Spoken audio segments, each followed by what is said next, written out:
other side, short. What sustains my passion is really meeting people who are interesting and different from what I thought I had known them to be. I met a group of migrant workers behind my house playing badminton.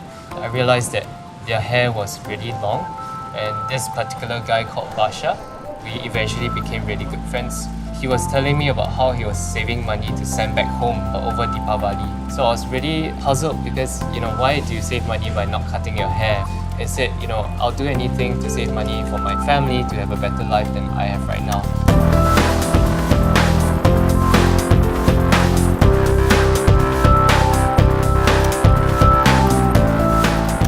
But outside I cutting the $6 bill. Then I know working.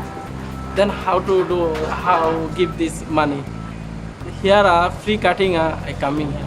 That was also one of the turning points where I realized that the people around us were very different in terms of their cultures and behaviors, but yet so similar in terms of their love for their family and the sacrifices they made. I thought it was really interesting how we travel as Singaporeans to other countries to see these cultures when I experienced that in the same context in my back alley just behind my house.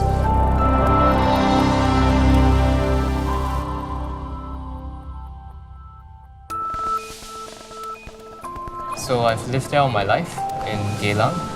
So naturally, my childhood, my worldview is shaped around a lot of the things that I saw on the streets.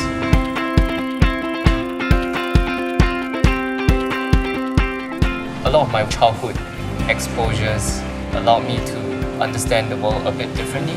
So Geylang was part of that alternative experience that I received.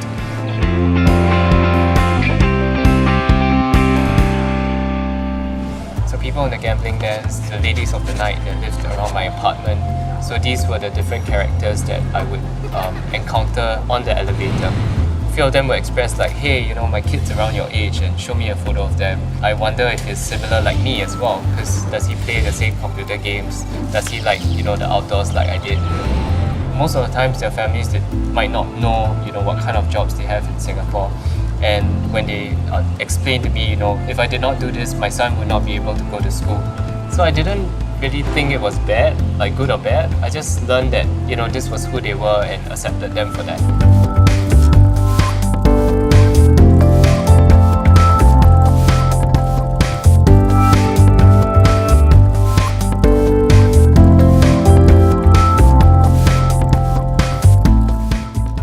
Passionate about bringing people to access places and to have conversations with people that they might not normally have conversations with, and also the possibilities of having a good time at the same time. The lower lorong is more suitable for locals because we walk through the red light district. Another place that we might go to is the religious institutions and observe how close they are with one another, and even with other businesses that are on the other spectrum of their value systems.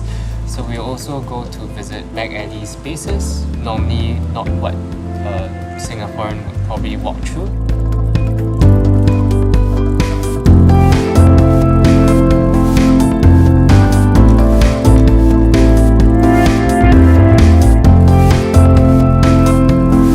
I had a lot of preconceptions of what Geylang is like, red light district, sleazy, but I think when we came here we saw a lot more than that.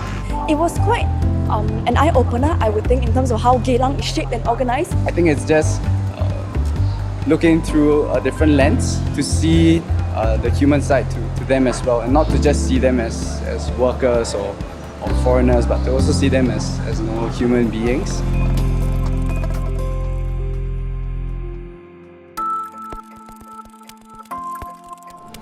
What sustains my passion is really meeting people who are interesting and different from what I thought I had known them to be.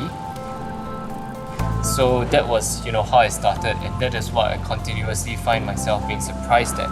And also just spending time with people, seeing them as friends and continuing that friendship with them over the years.